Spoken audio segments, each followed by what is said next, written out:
Good morning, everybody. My name is Lydia, and I'm one of the pastors here. And when I was a little kid, one of my favorite things was that first, significant snowfall. Do you know what I'm talking about? Like when you look out onto your yard and it's just full of pristine snow that's just totally ready for you to do whatever you want to do with it. And then I started to drive, and then the first snowfall, it kind of started to be like, oh, that's not maybe a good thing, because now you look out onto the road and you can't see your way through, and kind of starts to get a little bit stressful. But that does not equal the amount of stress I feel now with the first significant snowfall. And the reason for that is two words: snow forts at school. If you have been around little kids, little elementary kids, they love snow, and they have that excitement when they see that because it's all building material.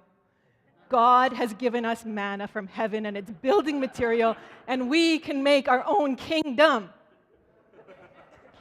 So, we have to decide, are we going to have this person in our group to build our snow fort, and are you allowed to come in our group, and where are we going to get more snow? And I found some sticks. Sticks are great. We can make windows with sticks.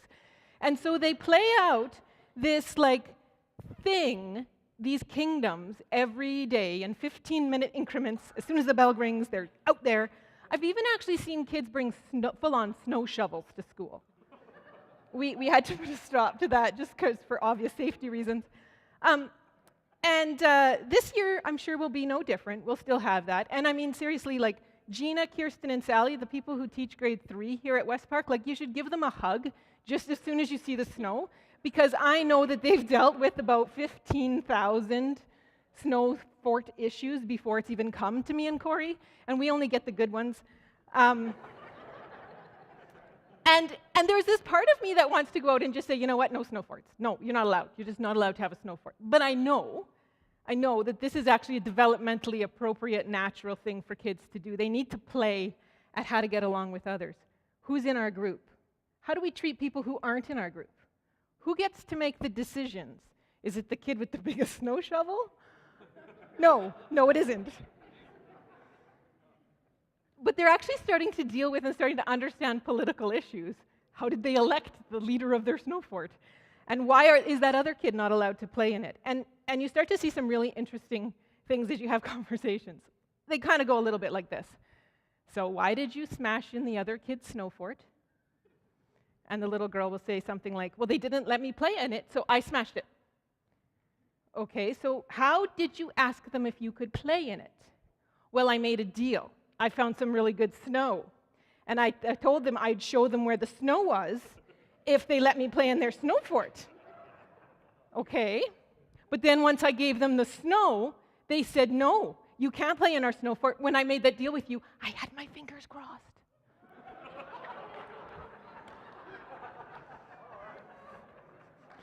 So we sort it through and we talk about it. And the fun part for me is being able to talk about it. How are you treating this person like they are a treasured possession of God? Are you treating them like they are made in the image of God? Are you manipulating situations so that you get your own way? Because at some point, we stop fighting over snow forts. At some point, this becomes the norm. If I can speak my way out of something, I win. If I can get my way by telling you something that might not be exactly the truth, it might be an alternative truth, I get my way and I can win. And it's interesting to me that when we get to the Sermon on the Mount, we get to this part where Jesus actually teaches us as adults about this very thing. I've actually used this verse and this thing in chatting with kids about it, because I think it's really important as we're starting out in life that we know what God would ask of us when we're having conflicts with other people. So let's take a look at where we're at in Matthew 5, verse 33, and we'll read through what Jesus says about our words. He says, you've also heard that our ancestors were told, you must not break your vows. You must carry out the vows you make to the Lord. But I say to you, don't make any vows. Do not say, by heaven, because heaven is God's throne. Do not say, by the earth, because the earth is his footstool. And do not say, by Jerusalem, for Jerusalem is the city of the great king. Do not even say by my head, for you can't turn one hair white or black. Just say a simple yes, I will, or no, I won't. Anything beyond that is from the evil one.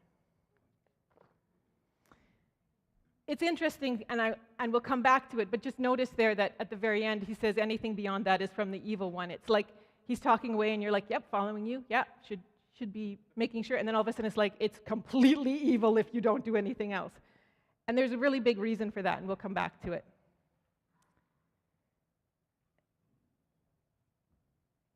The idea that Jesus comes against in this passage is that it doesn't really matter what you say.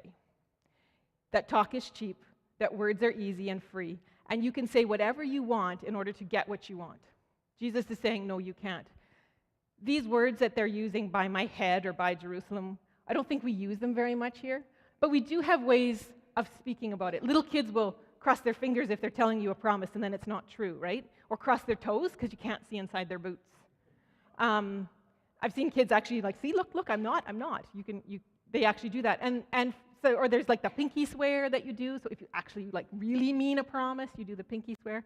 For us, we might, as adults, we kind of just sound really, really emphatic. I swear to you I'm telling the truth. Absolutely. And why do we have to do that? Jesus is saying you don't have to do that. Just let your words be your words. But it's hard for us, I think, because I think that in some of our culture, it's really easy, and we actually expect to be lied to.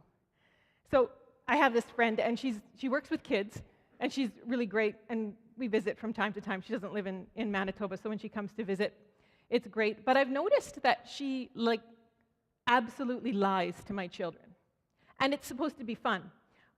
But it's interesting. You kind of look at things differently, I think, when you're a mom. But when she was when Lydia was little, she would take like a ball or something, and she'd say, "Oh, look at the ball. I have a ball. Oh, where did the ball go? Oh, no, it's not here. Oh, it's not here either. Oh, where is the ball? I don't know where the ball is. Let's all search for the ball, shall we?" And so she'd have this little 6-month-old running around crawling around looking for the ball, whatever. And then all of a sudden she's like, "Oh, I tricked you." Okay, that's kind of fun, except at what point is it not that she tricked you, but she lied to you? So now, a little bit later on, a few months ago, she was visiting us, and she said to Alethea, "Did you know that I'm the tooth fairy?" And she has this full-on argument with my 5-year-old at the time that she's the tooth fairy. And it comes, well, you don't have wings. I don't see any teeth. These are the kind of arguments. And at the very end of the whole argument, she's like, "I tricked you. I'm not the tooth fairy." I'm like, "You didn't trick her. You just lied to her." And it's what's been interesting to watch as that relationship has developed is that Alethea doesn't buy anything she says. She's learned that that person isn't necessarily going to tell the truth. And so my question is that going to be something that Alethea learns to pick up, that this is how you talk to people, is that you can just trick them? I've seen little kids get into trouble at school, and they lie to get out of it, and when they're caught in the lie, they say, "Oh, I was just kidding." Maybe not. Maybe that's just fun. The other thing that I noticed at school is West Park goes all the way to grade 12, and we have really amazing high school kids in high school. And every once in a while, one of them will cue into the fact that one of their schoolmates is also very amazing and quite potentially attractive. And it's super funny because we're kind of like a little family. We know the kids, and the teachers know the kids. And so at some point, a teacher will say to the kids, "So, what's up with you two? Saw you going to Tim Hortons." Huh? What do you expect her to say? "Yes, absolutely. I'm not sure. I think he's pretty cute, but I don't know how he stands about me." You don't expect that at all. You expect her to say, "Oh, that's disgusting. I would never. No. Just friends." And then, a few months down the road, they're sitting with each other at grad. But we don't say, "That girl has no credibility. She just blatantly lied about her relationship." We just say that's kind of how it is. We just accept it. How many times do we, somebody ask us how we look in a certain outfit, and we go, "Oh, you look awesome, fine." Woo. We're not even expected, when you say that, if you're a married female, when you ask your husband how you're looking, you're not actually looking for the truth. You're looking for affirmation, right? Like, does this dress make me look fat? There's only one answer you can give. It's your fat that makes you look fat. The dress is great.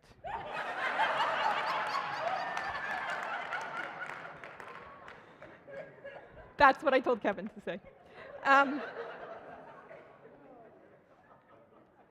But how many times do you ask somebody how they're doing and actually want to know? It's a greeting. The answer to that question is not the truth. The answer to that question is fine, good, right? Have you ever encountered the people who ask you how you're doing and say good before you even have a chance to say anything else? Like, how you doing? Can't complain because you're walking away. And this is exactly what Jesus is saying, though. It's these little things. We know when you get trapped in these big, big lies that they're wrong, but where do they start from? They start from these little things, these just not living a life that's honest. What Jesus is saying here to us is that what you say when things don't matter determine whether what you say ever matters. In order for your words to ever be true, they must always be true, even in the little things. And you know that lying isn't limited to words. It includes manipulating to suit your own needs, lying to do good things, to protect your kids, or to protect your relationship, to make it easier for somebody or easier for yourself. Spinning the truth. We're going to talk about all the great things that happened on my day so that you don't notice that I really wrecked the car and it was my fault. All of those things is being untruthful. Now, as we talk about being truthful, we can fall into the trap of just being honest. So I'm going to say everything that comes into my mind, whether it's rude, whether it's kind or not.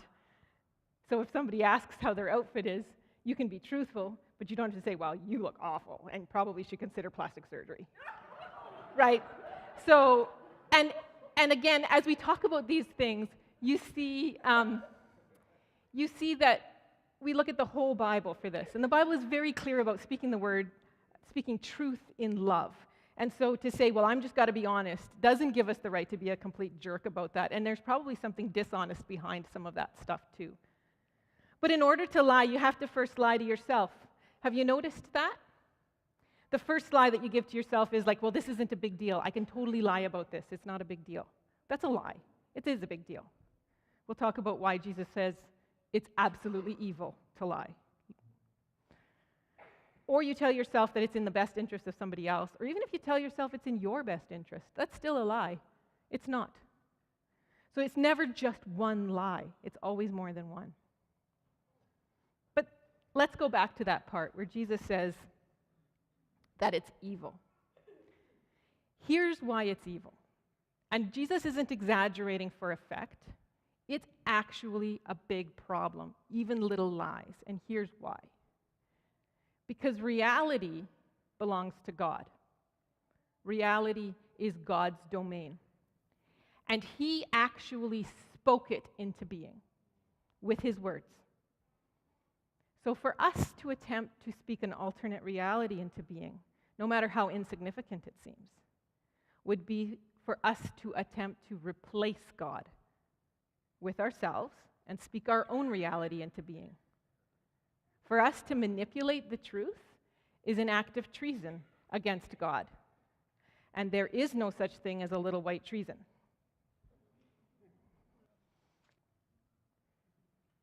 If we want to see God's kingdom come here, we can't try to replace God. We have to follow God.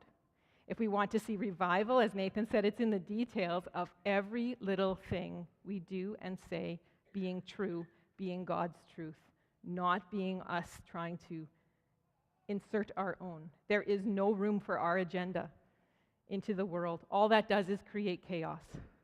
And God made a world of order.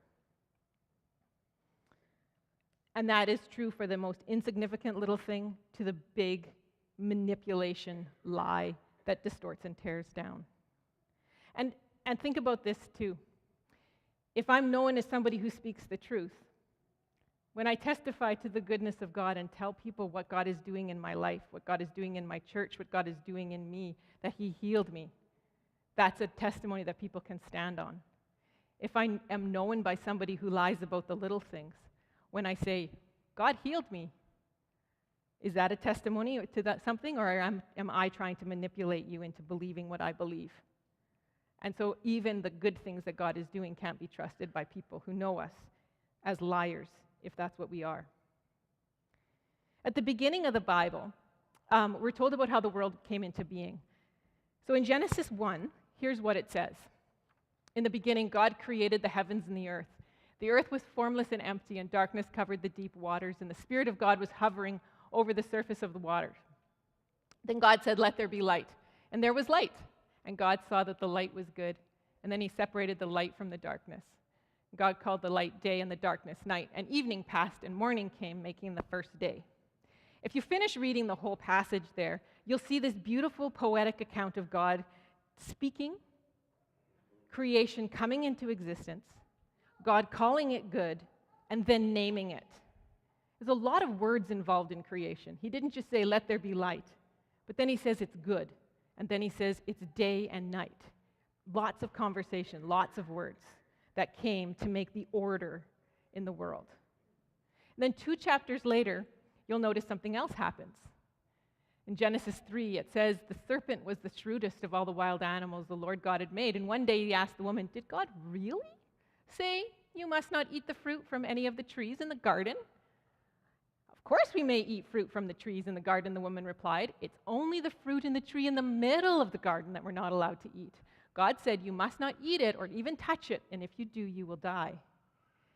"You won't die," the serpent replied to the woman. "God knows that your eyes will be opened, and as soon as you eat it, you will be like God, knowing both good and evil." Interesting stuff there. As God used words to bring creation into order, Satan uses words to create doubt. And his doubt is not, it's a small doubt, and it's not actually a huge lie if you think about it. It's this lie that maybe God doesn't have your best intentions at heart. Maybe He doesn't really love you. Maybe you need to look out for yourself.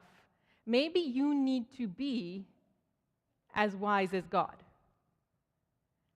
And that's the root of every lie that we tell, every manipulation that we make. That maybe I can't trust God with the reality that He's given. Maybe I need to switch it. Maybe I need to spin it. Maybe I need you to think differently of me because the way you're looking at me now, I don't know that I like that reality, so I'm going to change it.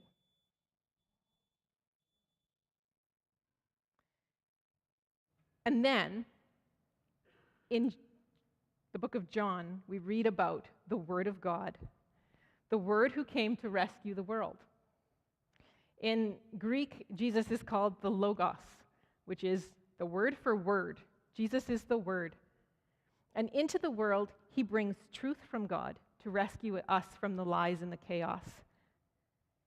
He set up His people to live and act and reflect this God of truth, to be like Jesus and speak words of order, words of truth into the chaos, and to continue to bring about God's kingdom on earth. So let's read John chapter 1, and we hear about that word. In the beginning, very similar to Genesis, hey? In the beginning, the Word already existed. The Word was with God, and the Word was God. He existed in the beginning with God. God created everything through Him, and nothing was created except through Him. That means all of reality. The Word gave life to everything that was created, and His life brought light to everyone. The light shines in the darkness, and the darkness can never extinguish it. The truth is that the entire universe moves at the direction of God's will.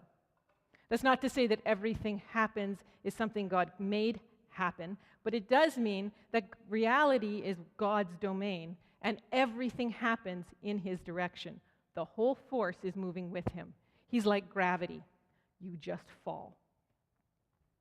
So no matter how seemingly insignificant something like a lie is, an act against God's reality. It goes from everything from being the things that we accept to the things that we would say are a problem. So, we're called here to tell the truth. Tell the truth when it matters, and tell the truth when it doesn't matter.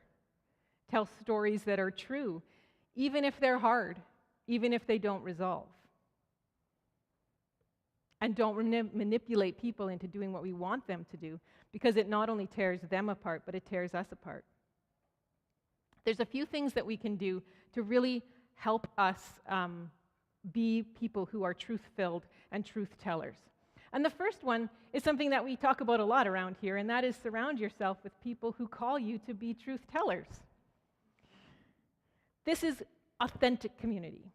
So you can live in disconnected silos in your life and have a life at work and a life at home, a life at church, a life in house church, and they never intersect. And you can do that and try to make it work so that different people are seeing you in different lights. So bust those open. Invite someone from your house church to come to work and have coffee with you. Are you the same person? Living in authentic community with people who actually see you as you are, and give them permission to say, what was that about? That's not who I know you to be. Why are you two different people? I remember having a birthday party and having different people from different facets of my life, and that kind of like angst that happens of like, what if the Lydia that they know isn't the Lydia that they know, and how do I be both Lydias at the same time if they don't connect? So bust those open so you don't have any of those silos in your life where people can't see who you are at a certain point. The second one is a really embarrassing thing, but I've noticed it for me that this has been really helpful, and that is an immediate apology and correction. Nothing keeps you honest more like that humiliating practice of apologizing the second you do it. It's terrible, but it's really effective, so I definitely say you should do this. So I have this annoying habit of, I really would like people to like me.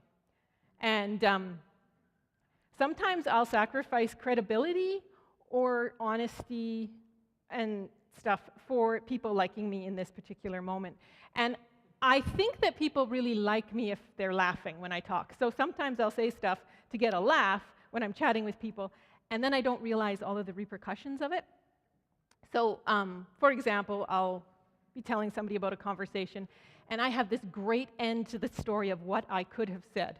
Now, in order to not actually be lying, most of the time I'll say something like, so I was like, because if I say I said, that's totally a lie. But if I said I was like, then people think maybe I just thought it, maybe I didn't say it, so it's a little vague, but it's still lying. So what I've done, and this goes hand in hand with authentic community, what I've done is I'll immediately apologize and correct the thing. So this is kind of what it sounds like. So I'll be telling something, a funny story, and then it'll be like, and then I said this, and everybody will be laughing.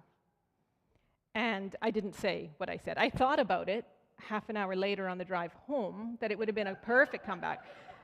And I wished I'd said it. And if I'd thought of it, I probably would have said it, but it's still a lie. So then what I'll say is, and then I said this, and they'll go, as they're laughing, I'm sorry. I really like to be funny, but I'm not actually funny, and I didn't actually say that. I wish I had, but I didn't actually say that. And so I was just trying to get you to laugh at me because I think that that would be really cool, and I'm glad you thought it was funny. So I just look like an idiot now telling you that I'm not funny, but I'm funny in my head, and that doesn't matter. After you've had a few of those kind of conversations with people, you kind of are careful about what you say because it's embarrassing and you do feel really ridiculous. But what's really cool is, after I have been super intentional about that, I have noticed that people have come up and said, you have strong words. Your words matter. They carry weight. Because God redeems the stuff when we dive into this. And when we become people who are truth tellers, He uses that. And He uses that to impact the people around us. The third thing that you can do to be a truth teller is to submerge yourself in truth. At the end of his letter to the Philippians, Paul says this passage, and it's in Philippians 4, verse 8. It says, "Now, dear brothers and sisters, one final thing. Fix your thoughts on what is true and honorable and right and pure and lovely and admirable. Think about things that are excellent and worthy of praise." The thing for us is that the best way to recognize truth and the best way to walk in truth is to know the one who is true, to submerge ourselves in his truth, whether that is through reading the Bible, through worshiping him, through listening to music that is full of his truth. Because the reality is that if you know the one who is the Word, the one who is truth, then you know the God who loves you and can fill you with his truth.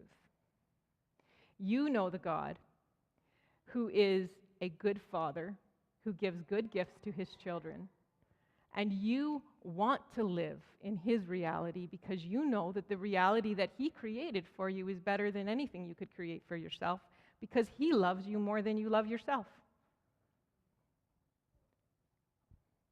So you don't need to manipulate. You don't need to manipulate him. You don't need to manipulate anybody else because you can stand in confidence knowing that you can be truth-filled. We find ourselves in his story, so we don't need to create one of our own. And so we're going to stand and we're going to sing about this good Father. We're going to bask in the truth that he is a good Father, and we don't need anybody else's reality.